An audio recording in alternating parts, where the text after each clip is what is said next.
10 years ago, I guess you could say, was looking at making foam. So this is the kind of foam you find in your seat cushions or your headrests.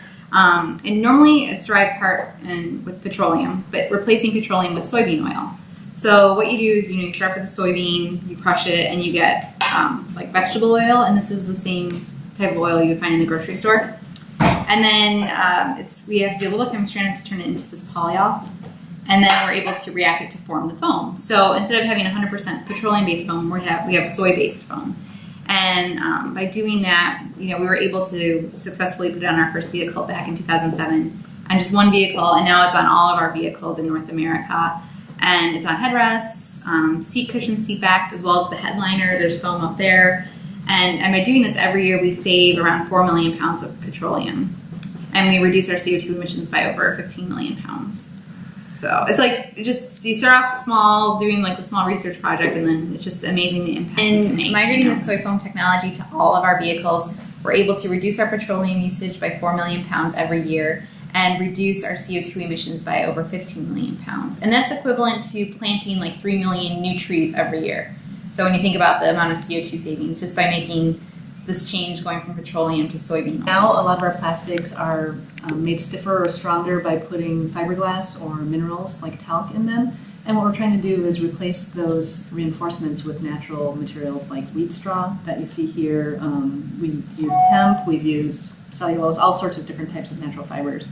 But what you see here is the wheat straw. That's what it looks like. It's the waste product of the wheat harvest after you're done getting your grains. And then you can chop it up into smaller sizes. And then here we've mixed it with plastic. And this is what you start off with to mold a part like this. So this part that you see here is an interior storage bin. It's in our Ford Flex vehicles. And it's in there right now in all of our Flexes. And just this one small part, well, there's 2 per vehicle, it saves us over 20,000 pounds per year in petroleum and 30,000 pounds per year CO2 reductions.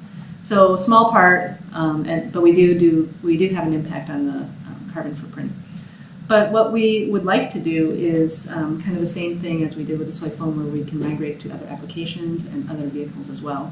So what you see here is a similar material. It's got slightly different formulation, but you can see it's a much heftier part. It's actually made of 2 parts that are joined together, and it's very functional. It goes under the hood, and it houses your filters that take the air in to go into your engine.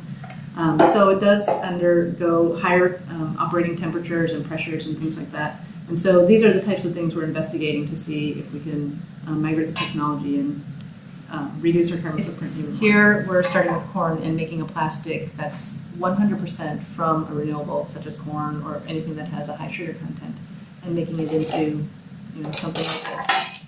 So that's 100% renewable.